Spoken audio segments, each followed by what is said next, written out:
नमस्कार, आप देख रहे हैं न्यूज़ वन इंडिया। मैं हूं आपके साथ दीपिका ओझा। लखनऊ से इस वक्त की बड़ी खबर सामने आ रही है। आपको बताते चले कि सीएम योगी आदित्यनाथ के साथ मंत्रियों की जो बैठक थी वो खत्म हो चुकी है। बैठक में उपचुनाव को लेकर चर्चा की गई है। ईमानदार और जिताऊ प्रत्याशी का ही चयन किया जाए, ये सूत्रों के हवाले से खबर है कि इस बैठक में सीएम योगी आदित्यनाथ की ओर से कहा गया है।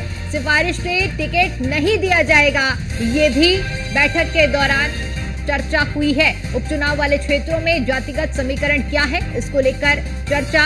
विपक्षी दल के कौन प्रत्याशी हो सकते हैं, इसको लेकर भी चर्चा की गई है। मुस्लिम बाहुल्य विधानसभा क्षेत्रों में मुस्लिम प्रत्याशी उतारने पर भी चर्चा की गई है। पीडीए का अभी कितना असर है, इस पर भी बैठक में चर्चा की गई है।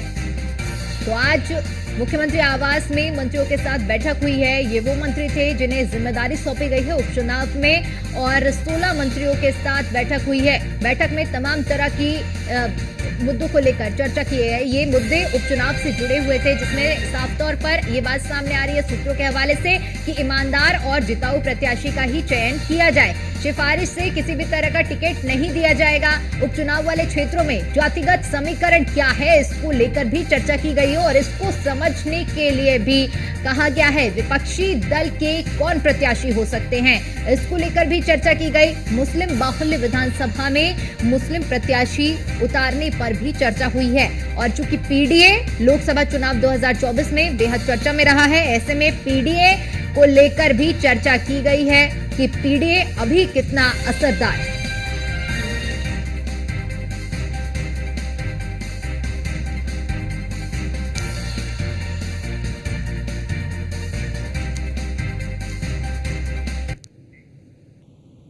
और इसी पर करेंगे चर्चा करने के लिए हमारे साथ मेहमानों का एक खास पैनल जुड़ा हुआ है, जिनसे मैं आपका परिचय करा देती हूं। पूजा मिश्रा जी हमारे साथ जुड़ी हुई हैं, नेता है समाजवादी पार्टी से। अमीन जी हमारे साथ जुड़े हुए हैं, पॉलिटिकल एक्सपर्ट हैं। और मनीष मिश्रा हमारे साथ जुड़े हुए हैं, संवाददाता हमारे लखनऊ से। और इसके अलावा कुंवर जपींद्र सिंह जी भी हमारे साथ जुड़ेंगे, नेता है बीजेपी से। अब से कुछ ही देर बाद बहुत बहुत स्वागत है आप सभी का चर्चा में। सबसे पहले चर्चा की शुरुआत मनीष आपके साथ करेंगे, क्योंकि मुख्यमंत्री योगी आदित्यनाथ की अध्यक्षता में ये बैठक संपन्न हुई है, जिसमें बताया जा रहा है कि उपचुनाव से जुड़े हुए तमाम दिशा निर्देश चर्चा हुई है इस बैठक में। खासतौर पर चाहे बात पीडीए की हो, मुस्लिम बाहुल्य इलाकों की हो, यानी कोई भी कोर कसर छोड़ने के लिए इस बार बीजेपी तैयार नहीं है, भले ही बात 10 सीट की क्यों ना हो। निश्चित तौर से 10 सीटें बहुत होती हैं दीप का, और उस परफॉर्मेंस का है वो आपके अकॉर्डिंग नहीं रहा। 2014 से लगातार आप जीत के बाद एकदम से डाउनफॉल होगा तो कहीं ना कहीं स्थिति रहती है, और वो शायद बीजेपी में आपको देखने को इस तरह मिल रही है। हालांकि इसको लेते हुए आज मुख्यमंत्री एक बार फिर से ड्राइविंग सीट पे हैं और अपने कमान संभालिए आगामी 10 विधानसभा के उपचुनाव को लेकर। हालांकि जब मंत्रियों से बात की, उनका निकलना शुरू हुआ, उनका कहना था कि जैसे हमने रामपुर और आजमगढ़ उपचुनाव जीते थे, आपकी बार फिर से 10 की 10 सीटें जीतते हुए नजर आएंगे। तो हम बात करेंगे इस पे जो बैठक हुई थी, 4 दिशा निर्देश थे। सबसे पहले चीज में 2 ग्रुप्स में बांटे गए हैं। 2 ग्रुप्स में जो मंत्री हैं उनके समूह को बांटा गया। उनको हफ्ते में 2 दिन और रात में वहाँ पे आपको रुकना होगा, वहाँ पे रात्रि विश्राम करना होगा, लोगों से बात करनी होगी। साथ ही साथ जिस तरीके से समाजवादी पार्टी ने पीडीए का नारा दिया था, कहीं ना कहीं वो असर करते हुए दिखा था। और जो जाति समीकरण वो सबसे इम्पोर्टेंट होती है उत्तर प्रदेश के किसी भी चुनाव हो, वो चाहे एक सीट का चुनाव हो चाहे एक सीट का उपचुनाव हो, बहुत ही महत्वपूर्ण हो जाता है। और इस समय जब आप चुनाव के बाद 24 सीट के आने बाद आप रणनीति बनाएंगे तो आप तो अपने विपक्षियों की जिस तरीके से उनकी तैयारियों की जिस तरह से उन्होंने माहौल बनाया था, उस माहौल को देखते हुए आपकी आगामी रणनीति को लेके आपको तैयारी जरूर करनी पड़ेगी। हालांकि जिस तरीके से मुबारकबाद की रही थी, वहाँ पे भी मुस्लिम बहुल क्षेत्र है, वहाँ पे भी हमने पहले भी अपने दर्शकों को बताया था कि वहाँ पे मुस्लिम कैंडिडेट को उतारने में भी गुरेज नहीं करती नजर आ सकती है भारतीय जनता पार्टी। हालांकि पहले होगा कि उपचुनाव विधानसभा चुनाव में भारतीय जनता पार्टी किसी मुस्लिम कैंडिडेट चुनाव किया, ये भी जरूर देखने वाली बात होगी। एक बार फिर से हालांकि आज जो बैठक थी उसमें संगठन की मौजूदगी नहीं थी, सरकार की तरफ से बैठक की, और सरकार के जो प्रभारी मंत्री जिनके प्रभार सौंपा गया दीपिका, उनके साथ मुख्यमंत्री योगी आदित्यनाथ ने बैठक की और एक समूह के साथ अलग अलग बैठक करके वहाँ की स्थिति का जायजा लिया। और माना जा रहा है कि ये फीडबैक लगातार मिलते रहेंगे और साथ ही ये दिशा निर्देश भी दिए गए हैं कि मंडल स्तर से लेकर बूथ स्तर तक आप बैठकें करें और साथ ही साथ जो कार्यकर्ता है उनके मन में क्या है उसको भी टटोलने की सिफारिश करें। जिन निष्ठा अगस्त का कष्ट देखेंगे तो वही निकले जिन निष्ठा अगस्त का कष्ट देखेंगे तो वही निकलेगा कि पूरी रणनीति है कि किस तरीके से आगामी जो विधानसभा के उपचुनाव होने हैं 10 सीटों पे उनको जीत के भारतीय जनता पार्टी एक बार फिर से आगामी 2027 के पहले एक साफ संदेश देने की कोशिश करेगी। कितनी कामयाब होगी इसके लिए थोड़ा सा इंतजार करना पड़ेगा। रणनीतियां तैयार हैं, रणनीति के आगे काम कितना होगा वो देखेंगे। अगर काम करते हैं तो धरातल पे आपकी क्या 10 में से कितनी सीट आएंगी ये आने वाला वक्त बताएगा। थोड़ा सा इंतजार करना पड़ेगा दीपिका जी। बिल्कुल मनीष, क्योंकि अब देखिए जिस तरह से तैयारी की जा रही है, मंथन का दौर भी जारी है, देखने वाली बात ये रहेगी। हालांकि उपचुनाव किसके पक्ष में जाते हैं ये समय बताएगा। पूजा जी, अब अगर बात की जाए उपचुनाव की, उपचुनाव से पहले जिस तरह से अंदर खाने सरकार और संगठन को लेकर बीजेपी में इस वक्त थोड़ी सी गहमा-गहमी की जो बात सामने आ रही है, क्योंकि बयानबाजियां, हालांकि अभी इस तरह से कोई आधिकारिक सूचना या औपचारिक कोई बयान नहीं है, लेकिन अंदर खाने की जो बात है उसके मुताबिक अगर बात की जाए कि जिस तरह से अब सरकार और संगठन की आज जो बैठक हुई है उसमें संगठन का भी कोई पदाधिकारी मौजूद नहीं रहा है। ऐसे में एक तरफ उपचुनाव है, दूसरी तरफ आप लोगों की तैयारियां हैं। बीजेपी भी नहीं चाहेगी कोर कसर छोड़ना और आप लोग भी अपनी पूरी तैयारी में जुटे हुए हैं। कैसे देख रहे हैं, क्या इसका अगर ऐसा कुछ है तो इसका फायदा आप लोगों तक पहुंचेगा? दीपिका जी, आपको नमस्कार। और मैं आपको करेक्ट करना चाहूंगी, मैं प्रवक्ता हूँ समाजवादी पार्टी की। जी माफी चाहूंगी जी, माफी के साथ मैं उसे सुधारना चाहूंगी क्योंकि यहाँ पर कुछ टेक्निकल इशू था, इस वजह से मेरे को भी बाद में आभास हुआ।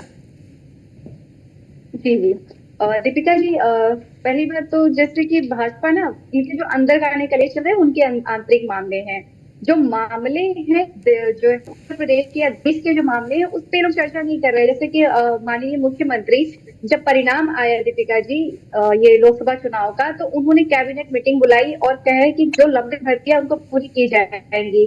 तो लंबित भर्तियों की पूरी की कार्रवाई कितनी चली है, ये कितनी भी मीटिंग कर ले, चाहे संगठन की कर ले चाहे कहीं की कर ले, अंदर जो ये कीर्तन चलना चालू हुआ है दीपिका, जो इसीलिए चालू हुआ क्योंकि माननीय मुख्यमंत्री भाजपा सरकार ही नहीं करना चाहती है। अगर 2022 से उठा करके आप देखेंगे तो जब से इनकी सरकार बनी हुई है 2022 में भी इन्होंने सरकार बनते ही कैबिनेट मीटिंग बुलाई और वहां पे कहा कि नहीं बुंदेलखंड में जो पानी की समस्या है उसको दूर किया जाएगा, अभी तक नहीं दूर हुई है, वो ऐसे टस पड़ी हुई है। और धरातल पे कार्य ना करते हुए दीपिका जी ये लोग कार्य कर रहे हैं कि नहीं हमारे जो भीषण क्यों चालू हो गई, क्योंकि अनुप्रिया पटेल जी इनसे सवाल पूछ रही है कि आपने रिजर्वेशन के साथ क्या किया। 69,000 भर्ती में इलाहाबाद हाई कोर्ट की वर्डिक्ट आने के बाद में भी 19,000 जो रिजर्व सीटें हैं उनको कहाँ लेकर के चले गए, किसे दे दिया, इस पर सरकार जवाब नहीं दे पा रही है। इसलिए अनुप्रिया पटेल जी को सवाल करना पड़ रहा है, इसलिए संजय निषाद जी को सवाल करना पड़ रहा है। दिक्कत क्या है कि ये लोग जिम्मेदारी लेना नहीं जानते हैं। अब ये कह रहे हैं कि नहीं हमारा ओवर कॉन्फिडेंस था। नहीं भाई, आपने जनता के बीच में कार्य नहीं किया हुआ है। अयोध्या को आपने बना दिया बैकुंठ, एक बरसात आते ही 30,000 करोड़ जो आपने लगाए थे लागत से अयोध्या में कार्य कराया था वो सारा का सारा पानी में बह गया। लड़कों को आपने सड़कों पर उतार दिया, वो जो है रोजगार मांगते रहे आपसे और आपने क्या किया, लाठी चला दिया। और अभी फिर से 6,35,000 जो शिक्षक के लिए डिजिटल अटेंडेंस लेकर के आए थे ये भी इनको वापस लेना पड़ गया, क्योंकि ये जो कोर मुद्दे हैं ना उन पे कार्य नहीं करते। तो जनता जो है इनको जान गई हुई है, जनता इनकी किसी भी बहका ही नहीं सकते। जनता को ना हम बहका सकते ना आप बहका सकते, कोई नहीं बहका सकता। जनता अपने मुद्दों पर वोट करती आई है और अपने मुद्दों पर ही वोट करेगी। और ये लोग कितने जो भी इनके अंदर चल रहे हैं चलेंगे। हम लोग शुरू से कह रहे थे कि अभी देखिए सेंटर में भी चलेगा। जो नीतीश जी है, नायडू जी है, जिनको इन्होंने प्रताड़ित किया हुआ है ना, ये घटक दलों को सम्मान नहीं देते हैं, ये फिर चलेगा। कार्य नहीं करेंगे तो कब तक आप चलेंगे। जो जनता से जीत करके आते हैं, चाहे इनके विधायक हो चाहे एमपीज हो, जब जीत के आते हैं तो जनता के बीच में वापस जाना होता है दीपिका जी। जनता उनसे पूछती है भाई रोजगार कहाँ पे है, महंगाई कहाँ पे कम हो गई। ये लोग कंडेम करना नहीं जानते। जब इनके कृषि मंत्री जी कहते हैं कि कहाँ मिल रही है 100 रुपए किलो की दाल, तो उनको कंडेम करना चाहिए। जब जो है अच्छा नहीं पूजा जी, सवाल मेरा आपसे सीधा ये था कि ये चुनाव बीजेपी के लिए कितना मुश्किल है, आप किस तरह से देख रहे हैं, क्योंकि और भी मेहमान हमारा इंतजार कर रहे हैं। जी देखिए दीपिका जी, ये चुनाव नहीं, आने वाला आगामी चुनाव भी ये कार्य नहीं किए इन्होंने, जनता के हित में कार्य नहीं किया, ठीक। जनता इनके हित में वोट नहीं करेगी। ठीक। यही कारण है कि इनके अंदर अंतःकलह चल रहा है। ठीक है, ठीक है। जपेंद्र जी भी हमारे साथ जुड़ चुके हैं, नेता है बीजेपी से। जपेंद्र जी, बहुत बहुत स्वागत है आपका न्यूज़ वन इंडिया पर। क्योंकि देखिए, जिस तरह से सरकार और संगठन के बीच की दूरी की जो खबरें फिलहाल सामने आ रही हैं, ऐसे में अब उपचुनाव भी सर पर हैं। समन्वय बैठाना, तालमेल बैठाना बेहद जरूरी है, वरना चुनाव में डेंट पड़ सकता है। क्योंकि जिस तरह से अभी बैठकें हो रही हैं, लोकसभा चुनाव के परिणाम भी हमने देखे हैं, ऐसे में क्या कहेंगे कि किस तरह से आगे की राहें आप लोग तय करने वाले हैं? देखिए, ये तो मात्र खबरें हैं और खबरें ही बनी रहेंगी, क्योंकि सरकार और संगठन एक है और सरकार और संगठन एक ही दिशा में आगे बढ़ रहे हैं। और लोकतंत्र की परिभाषा क्या है? लोकतंत्र में हम 100% लोगों को कभी भी संतुष्ट नहीं कर सकते। लोकतंत्र में एक विपक्ष का भी अपना स्थान होता है। कभी विपक्ष की संख्या कम होती है, कभी ज्यादा होती है, लेकिन हमेशा विपक्ष रहता है। लेकिन सार्थक लोकतंत्र वो है जिस बहुमत मिले, चाहे वो 55% हो, 60% हो, 65% हो, 70% हो, बहुमत वाला जो सरकार होती है, निश्चित तौर पर वो जनता द्वारा चुनी हुई सरकार होती है, जनता की पसंद की सरकार होती है। और ये किसी से नहीं छुपा है कि भारतीय जनता पार्टी की सरकार उत्तर प्रदेश में माननीय मुख्यमंत्री योगी जी के नेतृत्व में आजादी के बाद की सबसे बेहतर सरकार मानी जा रही है। और बहुसंख्यक लोग ये मानते हैं और इसीलिए उस सरकार को दोबारा चुना गया है। अब विरोध अपनी जगह है, कभी विरोध के स्वर धीमे होते हैं, कभी विरोध के स्वर ज्यादा तीखे हो सकते हैं, लेकिन विपक्ष को अपनी लोकतांत्रिक मर्यादाओं का ख्याल रखते हुए सार्थक और स्वस्थ विपक्ष की भूमिका में भी आना चाहिए। सिर्फ विरोध करने के लिए विरोध नहीं करना चाहिए कि भाई अगर आपके पास बहुमत होगा, आपको जनता पसंद करेगी तो जनता आपको चुन लेगी।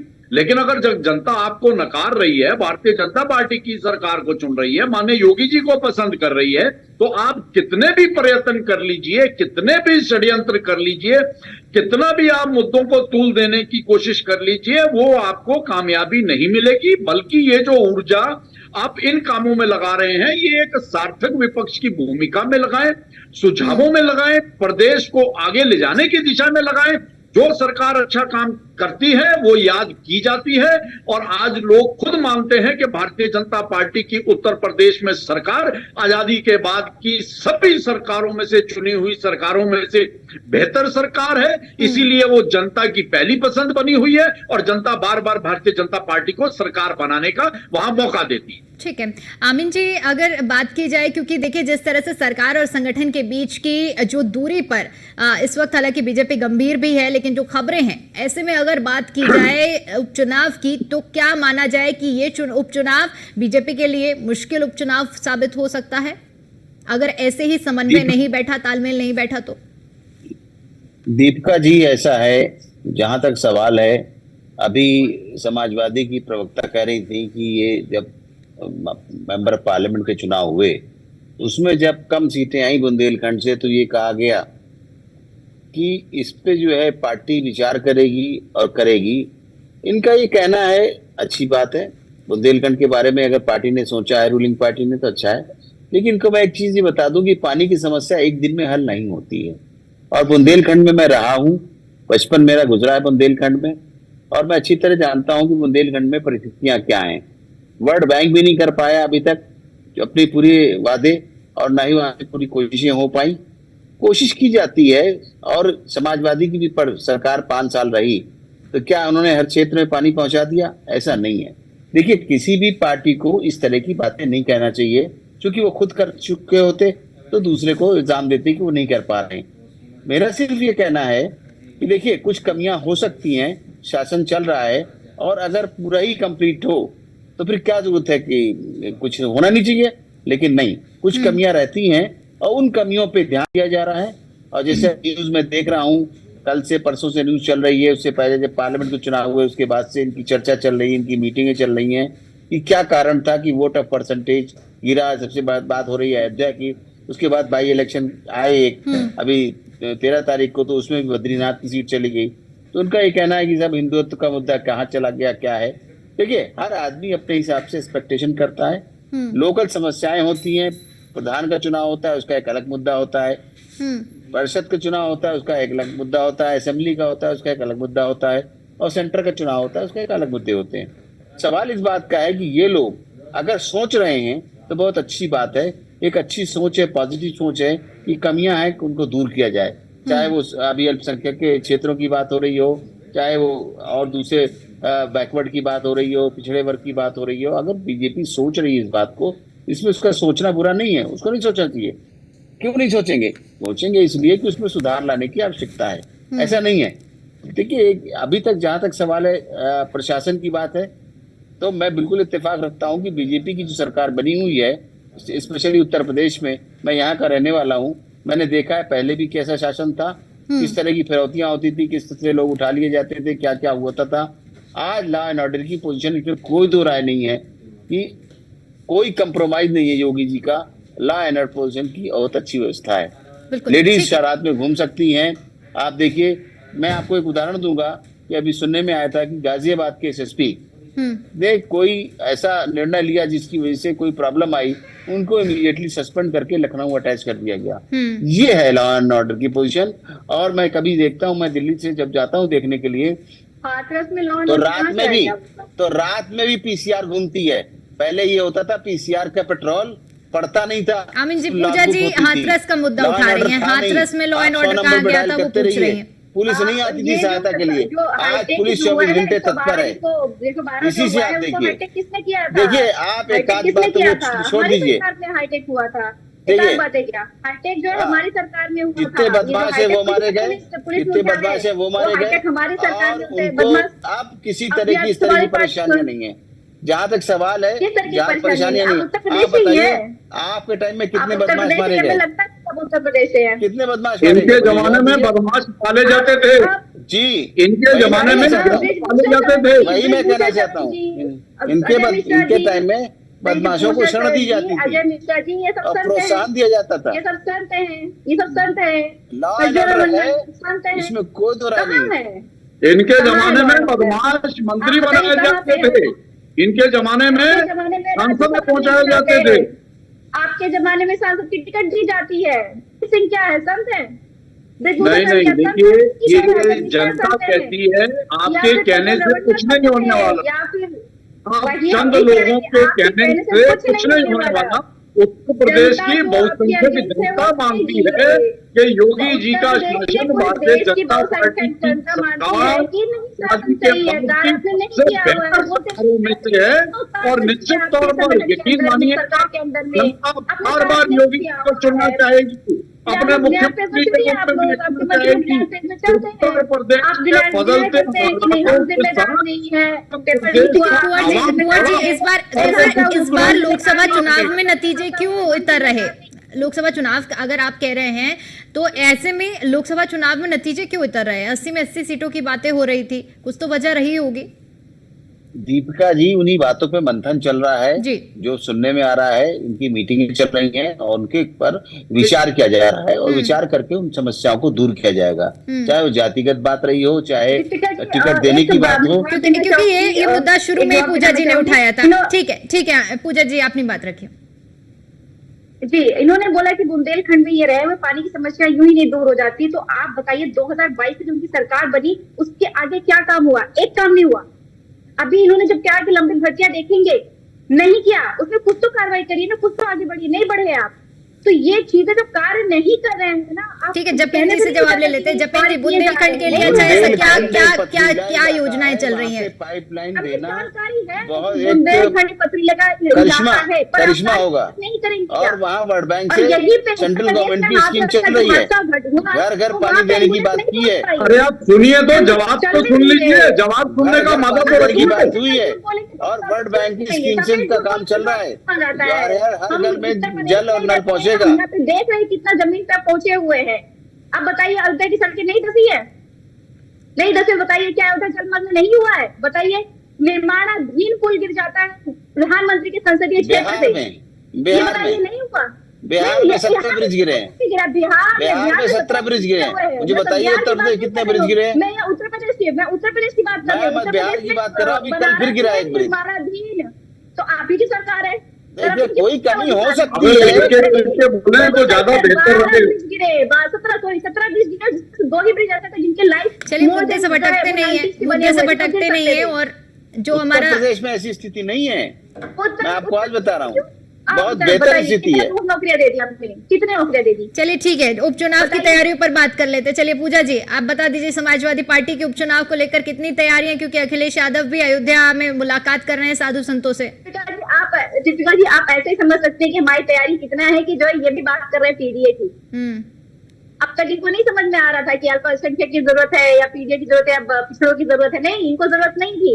ठीक है, ये हमारी मनीष तैयारी है, हमारी जनता के बीच में रहने का कारण है कि इनको ये कार्य करने की मनीष, जरूरत पड़ रही क्योंकि है। देखिए ये समाजवादी लड़की पार्टी की की प्रवक्ता ने बात पॉइंट किसी ने पकड़ लिया पीडीए का कि ये ऐसा नहीं आप है। इसी से समझ सकते हैं कि हमारी ऐसा तैयारी नहीं कितनी है पूजा जी, जब पीडीए का मोदी जी ने जिक्र इतना किया जा दिया रहा है। सबका साथ, सबका विकास, सबके लिए और सबका विश्वास। दीपिका ऐसा नहीं है। जी दीपिका मैं आपको बताऊं कि ये चुनाव न केवल बीजेपी के लिए एक चुनौती है बल्कि समाजवादी पार्टी के लिए भी चुनौती है। 5 सीटों पे काबिज से 5 सीटों को रिटेन करना इनके लिए भी चुनौती होगी।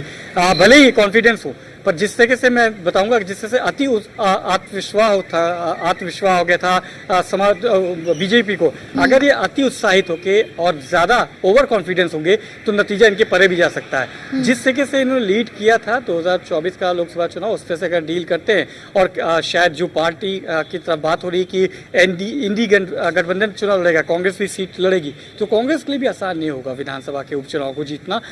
तो कहीं ना कहीं जितना चुनौती भारतीय जनता पार्टी या एनडीए के लिए है, उतना इंडी गठबंधन के एलाइंस के लिए भी होगा कि अपनी जो 5 सीटें उनको रिटेन करके आगे की बढ़त बनाना। तो चुनाव है, उपचुनाव है, इसको हल्के में नहीं लिया सकता।